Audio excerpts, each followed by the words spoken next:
नमस्कार, स्वागत है आपका IBN7 में। मैं आपके साथ पायल भुयन।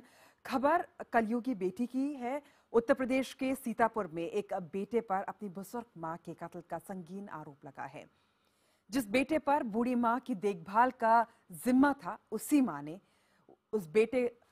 मां को उस बेटे ने मार दिया। आरोपी बेटे ने बूढ़ी मां का कत्ल करके उसका शव घर के आंगन में ही दफन कर दिया ताकि किसी को खबर न लग पाए।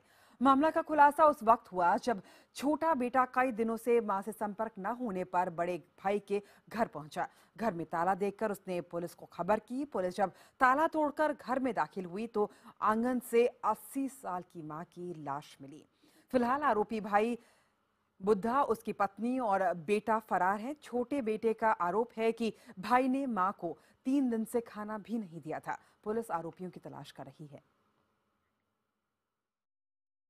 बुद्धा नाम के व्यक्ति ने अपनी मां की हत्या कर दी और उसके शव को जो है वही घर के छप्पर में ज़मीन में गाड़ दिया था। तो इस सूचना पर थाना 10 सीओ को मौके भेजा गया और वहां पर फिर ज़मीन में खुदाई करके और एक वृद्ध महिला जिसकी उम्र लगभग जो है 80-90 वर्ष होगी, उसकी डेड बॉडी को निकाला गया। इस संबंध में थाना सकरन में धारा 302 का मुकदमा पंजीकृत कर लिया गया है और अभियुक्तों की तलाश की जा रही है। अभी अभियुक्त फरार है।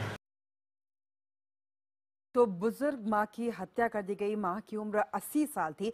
जिस बेटे पर यह जिम्मेदारी होती है कि वो अपने माँ बाप को देखे, बुढ़ापे में उनका सहारा बने, उसी बेटे ने अपनी बूढ़ी मां का कत्ल कर दिया।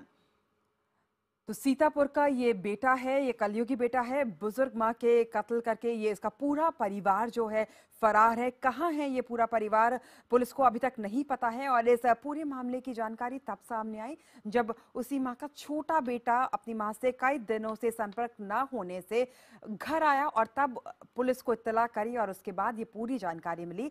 मनोज राजन त्रिपाठी हमारे संवाददाता हमारे साथ फोन लाइन पर। मनोज, ये खबर ऐसी है जिस पर यकीन करना मुश्किल है। एक बेटे से उम्मीद की जाती है कि वो अपने माँ बाप का ध्यान रखे। पुलिस अब इस पूरे मामले में क्या कर रही है? देखिए, असल में पहले ही इन दोनों बेटों ने 3 महीने के लिए अपनी मां को रखने की बात की थी जब ये 4 बीघा जमीन का बंटवारा हुआ था। क्योंकि बंटवारे के बाद मां का ये कहना था कि उसके पास ऐसी कोई जमानत नहीं रह जाएगी जिसकी वजह से वो बेटे उसको खाना पीना खिला सके। 80 साल की मां थी ये, लेकिन जो बड़ा बेटा है बुद्धा, उसने इसको खाना पीना देना भी बंद कर दिया और खुद ही मारकर वहीं अपने ही घर के आंगन में गाड़ दिया। और अभी फिलहाल वो बुद्धा, उसका बेटा और उसकी पत्नी तीनों ही फरार है। पुलिस के हत्थे नहीं लगे। पुलिस नजदीकी रिश्तेदारों के दबिश है और लगता है कि जल्दी ही इनको इस कलयुगी बेटे को पकड़ा जाएगा, जिसमें नवासा भी साथ में है और बहू भी साथ में है, जिन्होंने मिलकर ये कत्ल किया है। वजह सिर्फ इतनी थी कि 2 वक्त की रोटी एक 80 साल की मां को देनी थी और वही इन पर भारी पड़ गया था। जबकि जमीन ये ले चुका है और जमीन लेने के बाद उसको लगा कि अब मां किसी काम की नहीं है, लिहाजा उसको रोटी देना भी मुनासिब नहीं समझा और रोटी तो दूर की बात रही, उसकी हत्या भी कर दी, जिसने उसको खुद 9 महीने पेट में रखकर जन्म दिया था। मनोज, छोटे बेटा जब घर पहुंचा तब ये पूरी चीज का जो है खुलासा हुआ। क्या उसने बताया कि पहले भी ऐसा ही बर्ताव किया जाता था मां के साथ जब तक उन्होंने अपनी जमीन बच्चों के नाम नहीं की थी?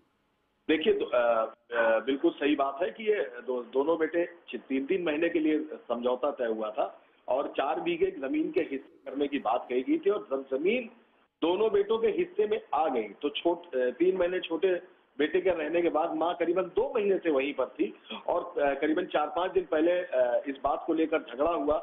तमाम सारी झंझट शुरू हुई कि उन्होंने 2 बीघा जमीन जो थी उसमें और हिस्सा हमको क्यों नहीं दिया, और इसको लेकर झगड़ा शुरू होने लगा और मां से भी मुहाचाई हुई और उसके बाद उस मुहाचाई के दौरान ही रात में ही उसने मां के गला घोटकर हत्या कर दी।